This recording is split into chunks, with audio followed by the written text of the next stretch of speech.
All right, so I was asked a question of showing how to find the common denominator again. So I'm going to go ahead and work another problem. I just made this problem up. I have the fractions 5/6 and 1/4.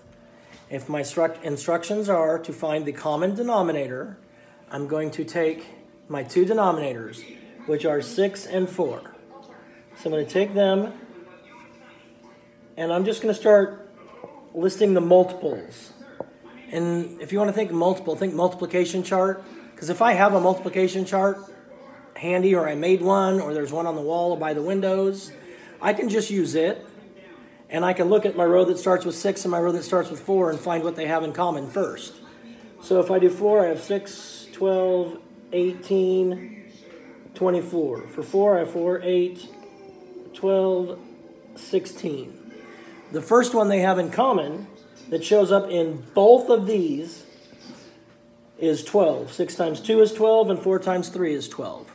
So my least common denominator for 5, 6, and 1/4 would be 12. That's my least common denominator. So my least common denominator is 12. Now, if I want to take that and I want to use that for when I'm adding and subtracting, because I can't add or subtract fractions unless they have the same denominator. But right now, all I'm asking you to do is find the least common denominator, which in this case is 12. So if this is one of your problems, all I need you to do is tell me the answer is 12. What you're going to do later is you're going to change it so that both of these fractions equal something over 12.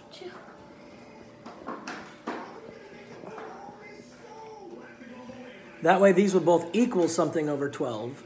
Then I could add and subtract them. Because as you know, you learned last year and the year before, you can't add and subtract fractions unless they have a common denominator. Okay? So that's where I would use the least common denominator. But this is what the least common denominator is. I take my two denominators, my 6 and my 4, and I list the multiples of them, and I find the first multiple that shows up in both cases. And in this one, the first one that shows up in both is 12.